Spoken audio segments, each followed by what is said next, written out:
Hello again, everyone. Welcome to another episode of Talking Smack. I am your host, Josh Scar, and I am flying solo today, whenever you're actually listening to this.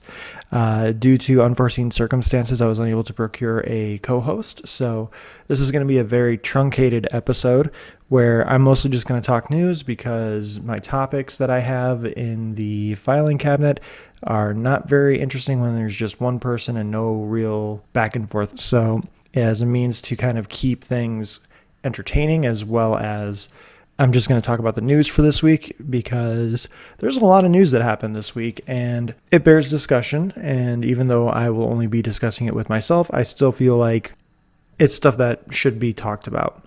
So I'm going to start off with the most recent news as of the recording of this episode, which is that the Saban Corporation, Chaim Saban, who owns the Power Rangers TV shows, he owns the property of the Power Rangers, did not renew the movie logo, which seems to be kind of a final nail in the coffin for the hopes of a sequel of getting a Power Rangers 2, where we see Tommy come into the fold and just kind of seeing what happens with that universe.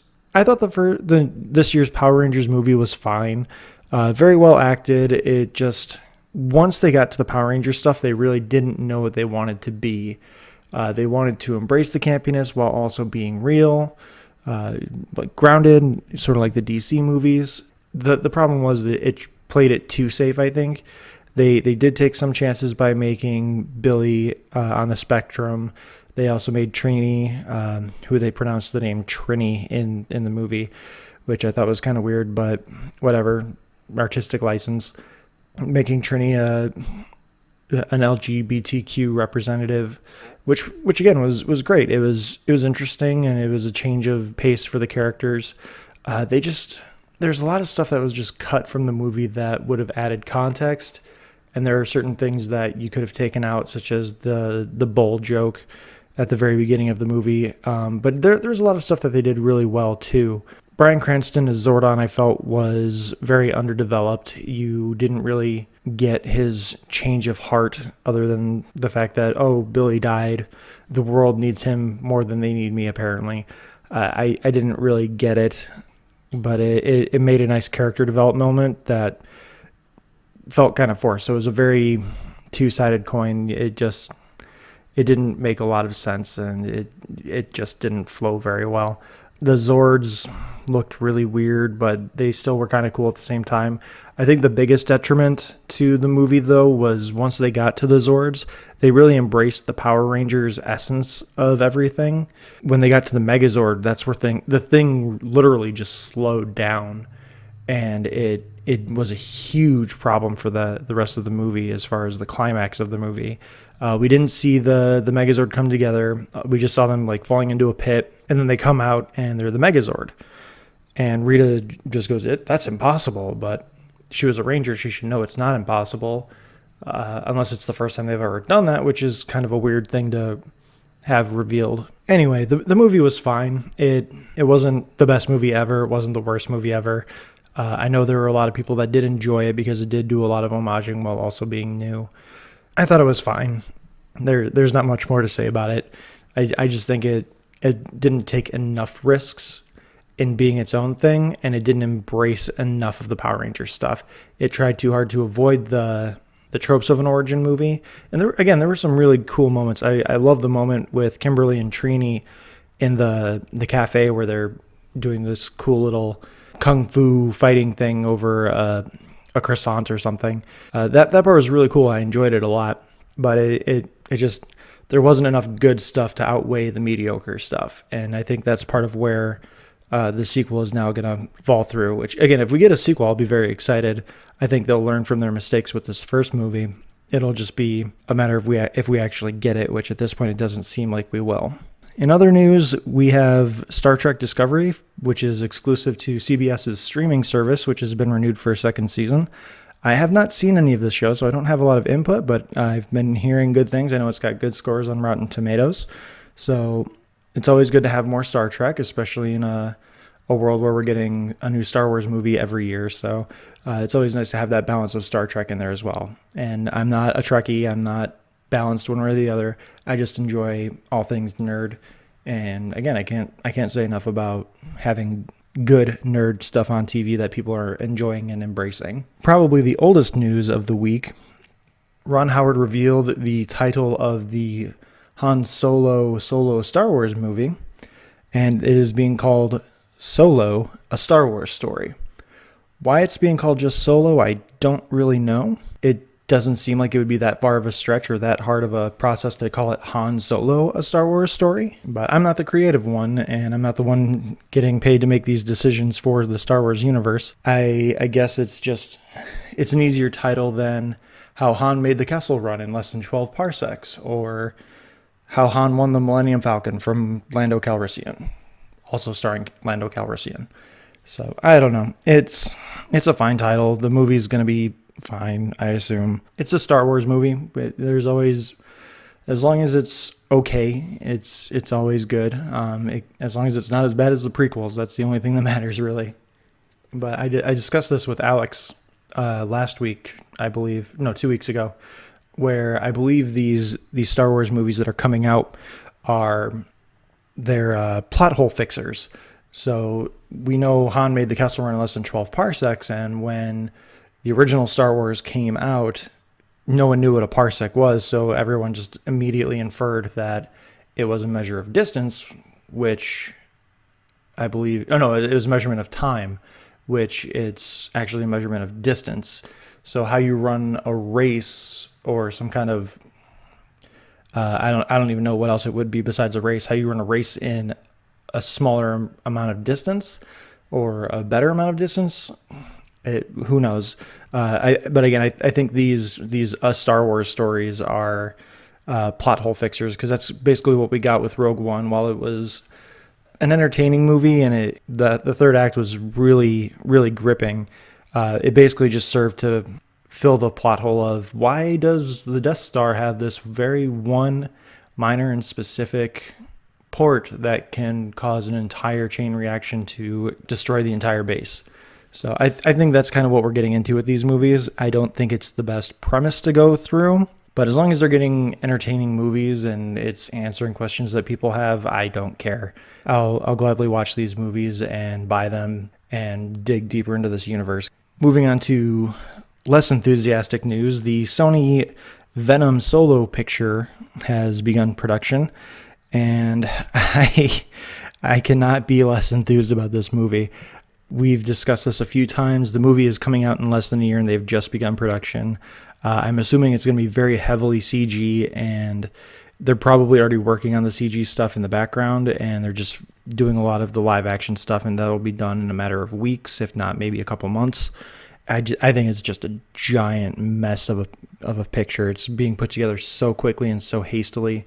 Tom Hardy as Venom is fine, especially in a movie where you're not going to have Spider-Man. But if you're having a Venom origin movie without Spider-Man, it doesn't make sense, especially if the rumors are true and we're introducing Carnage as well. For those of you that don't know, Carnage is essentially the offspring of Venom. The symbiote basically has a discharge, to put it nicely, where it breeds asexually the next generation of symbiote, and the Carnage symbiote bonds with Cletus Cassidy, who is an insane serial killer. He bonds with his symbiote so perfectly that, if you're familiar with it, Venom says "we" whenever he's bonded with someone, and the bond is taking. They start saying "we" because it is the symbiote and the host. Where Cletus Cassidy and the Carnage symbiote are bonded so perfectly, they say "I" because they perceive themselves as one entity. It is an interesting foil to Venom because, again, you're going to have someone who is in complete sync with their symbiote compared to someone who is working with as more of a partner. It'll make for an interesting fight, but we've seen these sort of things before. Iron Man versus the Ironmonger, Iron Man versus Mickey Rourke's character that was a mix between Whiplash and the Crimson Dynamo. Doctor Strange versus what was Kaleidoscope Eye's name? I haven't seen Doctor Strange in so long I can't remember, but Doctor Strange versus Mads Mikkelsen's character. I can't remember his name now. It starts with Caecilius. That's what it was. I knew it. I did not look that up for the record. I am I'm just running on fumes right now, but I wanted to get this podcast done. But yeah, Doctor Strange versus Caecilius. Again, they're kind of mirrored images of each other. Captain America and the Winter Soldier, Captain America and the Red Skull. The list goes on with Marvel movies, the Hulk and the Abomination. It just seems like that's kind of the trope. Oh, especially Logan, which is something we'll get into later in the year. But Logan was a huge sin on that one, fighting a literal mirror image of yourself. Again, I don't necessarily think it'll be interesting unless the script is done well enough to really flesh out Cletus Cassidy and his Carnage symbiote, as well as Eddie Brock's Venom partnership. So I don't even want to say it'll be interesting or it'll be fun. I have no hope for this movie. I'll see it begrudgingly, only so I can rip it, because I feel like it's going to be so bad. It might even be the worst movie of 2018. We'll end up finding out one way or another. The close second will probably be the Bumblebee movie, which I believe is releasing the same week or within a matter of weeks with the Han Solo movie, or Solo, a Star Wars story. And I'm sorry, we just discussed that. We'll see. I just have no hope for that movie, especially I believe Avi Arad is attached to it as a producer, and we know what he's done with the Spider-Man franchise. So it's just blah. We're moving on to a new subject, which, again, going with blah.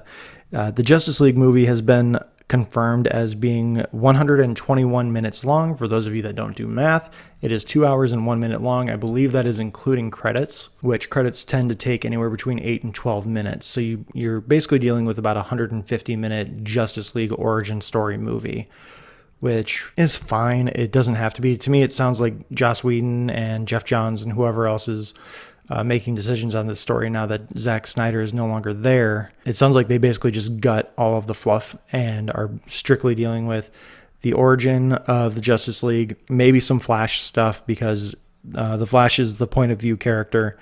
So he has to be fleshed out a little bit. They've already confirmed that they've cut out Billy Crudup as Barry Allen's father, who is in prison. So there's some backstory that's going to need to be filled in or just completely ignored. My fear is that it's going to feel disjointed, and there's going to be some comments and some dialogue that you're just going to be sitting there thinking, what does that mean? And it'll just end up in the director's cut that they might release in March or April, whenever the movie actually is released on digital and Blu-ray and 4K and whatever else they come out with nowadays. I don't know. 2 hours is fine for a solo movie. It's easily the shortest DC movie that they've done. Batman versus Superman was like 2 hours and 40 minutes. Justice League Suicide Squad was I think the shortest at that time at about 2 hours and 10 minutes, I believe. And then Wonder Woman was about 2 hours and 20 minutes. And then Man of Steel, I think, was around 2 hours and 20 minutes as well. So cutting 20 minutes out of the movie, we'll see what Joss Whedon and everyone has in mind as far as what creates a cohesive story. As long as they just don't turn the ending into fighting a bunch of faceless grunts and defeating the bad guy by not even throwing a punch at him. I don't know. It just, the end fight feels like it just ends up having to be Avengers every time. And I hope that's not the case. We'll find out in a couple of weeks when Justice League comes out. In other DC news, the Raid director Garrett Evans is in talks to direct a Deathstroke movie, which, for those of you that have been keeping tabs on the DCEU movie announcements, that wasn't announced at San Diego Comic-Con, and Deathstroke was supposed to be the villain in Ben Affleck's The Batman movie. Now with Matt Reeves on the project and doing some script doctoring and rewriting the script from page one. I think Deathstroke has been removed, but they are keeping Joe Manganiello as Deathstroke from reports. I don't think this movie has a lot of... This just sounds more like DC announcing another movie to get the fanboys hyped. They've announced, I think, somewhere between 12 and 18 movies, and almost none of them have any real productions, pre-production or anything started. They're just like, we're doing a Batgirl movie with Joss Whedon. We're doing a Nightwing movie with this guy. We're doing a Shazam movie, which I'll talk about in a second. We're doing Flashpoint, we're doing this. And Flashpoint is a complete mess because DC is, one, already rebooting their universe, and two, they can't find a director that will stay on for the project to make the project that they want. So there's a huge mess going on with the Flash movie alone. James Wan seems to be doing pretty well with the Aquaman movie, which just wrapped. So that is on pace to be released this coming summer in 2018. A Deathstroke movie, just, I don't know how you put a $75 million to $100 million budget into a movie for a character that I don't think a lot of people in the general audience are really dying to see. I mean, Suicide Squad was a fairly big anomaly, I think. I think people were just really curious to see how Harley Quinn was translated to the big screen, where I don't think the general audience really cares too much about Deathstroke, or they even know who he is. That might be the big thing to keep an eye on, is how does Warner Brothers and DC get Deathstroke into the public eye, sort of like how Harley Quinn has been. But Harley Quinn's been a big part of the public perception because she was in all three Arkham games. She was an immediate sensation from the time she showed up on Batman the Animated Series. Deathstroke has only really ever been in Teen Titans. He had a small spot in Young Justice Season 2. He has shown up in a couple of video games. I know he was in Arkham Origins, but he hasn't been a huge part of DC's public productions in any medium other than the comics. And it's gonna be interesting to see how they really push him into the public eye to try and draw up interest for this movie. And then rounding out our DC news segment, the director of Shazam, who I'm blanking on right now, and I haven't looked up his name again, so I apologize for not having it ready.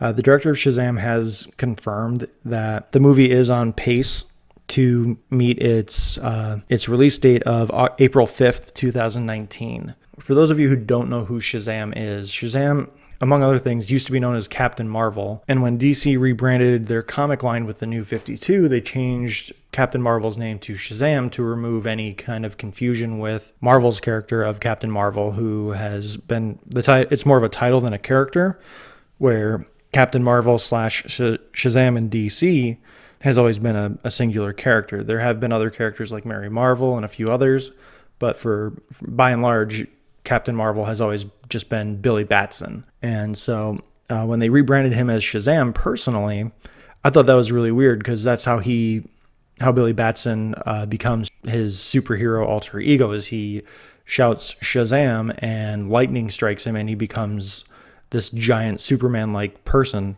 And if his name is Shazam and he says, "Oh, by the way, I'm Shazam," technically he should get hit by lightning and become Billy Batson, and he should be murdered on the spot by his villains. So I get why they did it, to remove confusion with the Marvel Comics character, but they could have chosen something a little better than just his word. But I know a lot of people think that is his name anyway, so they just kind of embraced it. I don't know if The Rock is actually attached to this movie to play Black Adam, which ADAM, the name, not like the molecule.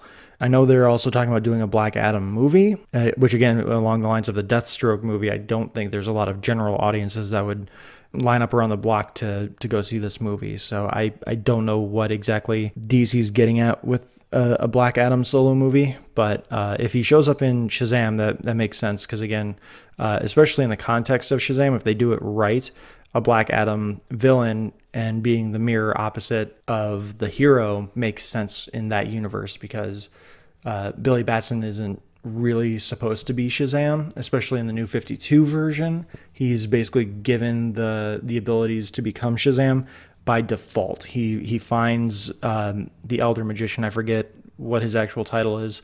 I think it's actually Merlin. I could be wrong. I don't remember. And again, I'm not fact checking. I'm too tired tonight. But I'm going to go with Merlin. I don't care. Merlin is dying, and he has to bestow the abilities of Shazam / Captain Marvel onto someone, and Billy Batson finds him. And so he just takes the abilities and kind of is an asshole with them in the New 52. But that's kind of what they did with the New 52, is it just made all their superheroes assholes. So I know Captain Marvel. I loved Captain Marvel in Young Justice, and I think he's a fun character if done well. DC's been really hitting on the New 52 stuff, even with the new Rebirth comic line coming out, they're really relying on the New 52 stuff for their source material, for better or for worse. So we'll see what ends up happening. I think The Rock as a villain works really well. And I hope, like always, I hope these movies do well, just because, again, in my opinion, we can never have too much of these. So hopefully Shazam does well enough that they can continue to build on this DC universe. Hopefully DC stops kind of stepping on their own feet and saying things that they don't mean, or saying things that are very confusing for the general audience, like how their solo movies are not connected to the DCEU or whatever. I guess they technically don't call it the DCEU internally. That was a phrase coined by a magazine, and people in the internet have just kind of run with it. But they've never actually said, this is what we're calling it, sort of what the Marvel Cinematic Universe has done, which is neither here nor there. It's just an interesting little tidbit. Moving on to Marvel news. The Hulk's role in Thor Ragnarok, which next week we will be having a Thor Ragnarok review episode, along with the news segment, which hopefully, again, I will have someone with me. If not, I'll be rambling on about how much I enjoyed Thor, hopefully. But beginning with Thor Ragnarok, we're going to be getting a small B-plot trilogy, what would create an actual Hulk movie, because Universal Studios owns the distribution rights to the Hulk movies, and they don't want to play nice with Marvel and Disney for some reason. And so Kevin Feige went to Mark Ruffalo and just said, what would you want to see in a Hulk movie? And Ruffalo said, I'd like to see Gladiator Hulk do something, and I'd like to see this, and I'd like to see that. And Feige was on board, and he's like, okay, we can see if we can't work that into something.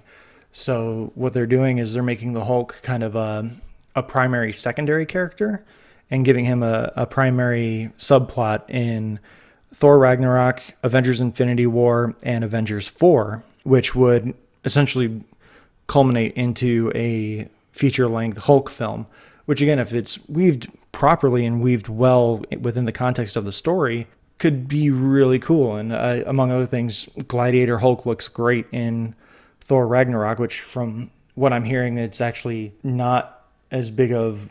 Like, I was joking for a long time that Thor Ragnarok was actually Thor, not Planet Hulk, but actually Planet Hulk, or Planet Hulk. So this, from what I'm hearing, it is still by and large a Thor movie, but the Hulk is in it, and they're implementing elements of certain Hulk stories into it, which, again, is very cool, and it can work very well. In other Avengers 4 news, we still do not have a title, so it is still technically Avengers 4. Hawkeye actor Jeremy Renner has been seen in costume, as well as Chadwick Boseman, the Black Panther, and Paul Rudd, Ant-Man. Hawkeye has been seen in a different set of boots, where if you remember his costume in the last few movies, his bottom half has basically just been black or like a navy, very solid, nothing spectacular. For those of you familiar with the comics, when his character was resurrected from the dead after the House of M event, the character Kate Bishop had taken on the mantle of Hawkeye, and so Clint took on the role of Ronin, a ninja-like character, and his boots were kind of greaved with a gold outline. And the set photos that have been taken of him walking around, they look like those boots, which, again, would make sense because he was on Team Cap in Civil War, so he's going to have to run around in a different costume and try not to be recognized. So he's got a new haircut. I'm assuming they're probably going to give him the special sunglasses that have been in all the promotional stuff, but he's never actually worn in the movies. And I believe that I think the Ronin costume is actually a really cool costume, especially if you get rid of the ninja mask. If they want to give him the ninja mask, it's fine, but I think it might look a little too much like a Black Panther character. So I think they'll just still call him Hawkeye or Clint and just let him have the Ronin boots and maybe a little bit of the Ronin outline. And in the final bit of news, Ben Mendelsohn, famously known as Admiral Krennic in Rogue One, a Star Wars story, is in talks to play the villain in Captain Marvel, Marvel's version of Captain Marvel, starring Brie Larson. we don't know what he's going to be playing. We don't know if his character will be a Skrull. We don't know if his character will be a Kree. As a villain, I'm led to believe that it'll be a Skrull, just because they're meant to be, or they've been advertised as the primary villains of the movie. But I assume the Kree will be involved somehow, and they'll be bad guys as well. So we'll see what happens with that. But Ben Mendelsohn plays a villain really well. He falls in line with the whole British trope of if you have an American hero, they have to have a British foil for some reason. And I mean, it also falls into the line of like, oh, aliens are British for some reason. But I like the casting. If he does sign on to play the villain, I'm already on board for Captain Marvel. I think Brie Larson as Captain Marvel, Carol Danvers is a great choice. I think the concept art that was leaked from San Diego Comic-Con looks amazing. I can't get to this movie soon enough. Brie Larson is actually already filming her role in Avengers 4, which is releasing after Captain Marvel, but she'll be filming Captain Marvel after she's done filming Avengers 4. So it's a really weird schedule for her because she's already working on a project that's coming out after Captain Marvel, but she hasn't filmed Captain Marvel yet. And so that's just going to make 2019 all the more better. Again, Captain Marvel can't get here soon enough. That's probably my most anticipated movie of 2019 that's been announced so far, and that's above Spider-Man Homecoming 2 and Avengers 4. So hopefully, fingers crossed, Brie Larson and Kevin Feige and everyone makes Captain Marvel a great movie and just does the character justice, because right now with the aftermath of Civil War, Carol is not the most sympathetic character. They really tried to kind of have their cake and eat it too, where Carol was definitely in the wrong during Civil War 2. But at the end of the day, at the end of the event, they made it that Tony wasn't necessarily fighting her because of her views on the reason they were fighting, but because he was afraid of what the person after her would do, which is a complete cop-out. And it doesn't justify and it doesn't save what Carol was doing in the first place, which if you haven't seen it, Civil War II is essentially Minority Report and an ethics class on can you punish someone before they commit a crime? Can you stop someone before they commit a crime? That sort of thing. Carol is on the side of, yes, we can punish them and yes, we can stop it. And Tony's on the side of, we need to be prepared. We need to react. We can't be proactive. We need to react, which is very un-Tony-like, but I think they were trying to play up the whole he has learned from the previous Civil War. And again, Carol's actions in the Civil War II event just did not make her sympathetic at all. And it was a huge, in my opinion, it was a huge spit in the face to fans. And there's a lot of people out there that are behind Carol no matter what. And those people are fine. They're entitled to their opinions, but I just feel that they made her very unlikable in that situation. And the idea of proactively seeking out someone before they've done a crime is a very slippery slope. And it doesn't make sense to me that among everyone out there that Carol Danvers, Captain Marvel, the character that Marvel is trying to make like their number one character right now, they're trying to push her to the forefront. They're trying to make her their Superman, their Batman, as close as they can, if not making her their Wonder Woman at the very least, which again is nothing against Wonder Woman. I hope that the movie does well. They have said that they're gonna take cues from Kelly Sue DeConnick's run with the character, which is by far and away one of the better runs of the character. So here's hoping, and hashtag CarolCore all the way. 2019, I can't wait for you to get here. And that's going to wrap up the news, and that's going to wrap up this podcast for this week. I apologize for those of you that actually enjoy listening to me and whoever I'm working with this in any given week. Talking about certain things. I just don't feel like me talking about a certain topic for 90 minutes, or at this point it would be probably close to an hour, 45 minutes, whatever, rambling on about one thing without someone to bounce off of. And I just think it would be very boring for you to listen to. I'm surprised you even listened this long. I appreciate you listening, even just for a news segment this week. You can always follow us on Facebook and YouTube. You can find us on Twitter at Talking Smack Pod. Please email us. This podcast could be much more interesting if we get some emails asking questions, giving feedback. We can't really do much without some listener interaction. You can email us at tsmackpod@gmail.com. You can also follow me at Josh_Scar. Scar is spelled Skaar. And again, please find us, give us a like, share us on Facebook and YouTube. Thanks again for listening and sticking through the news segment this week. Roll that theme music.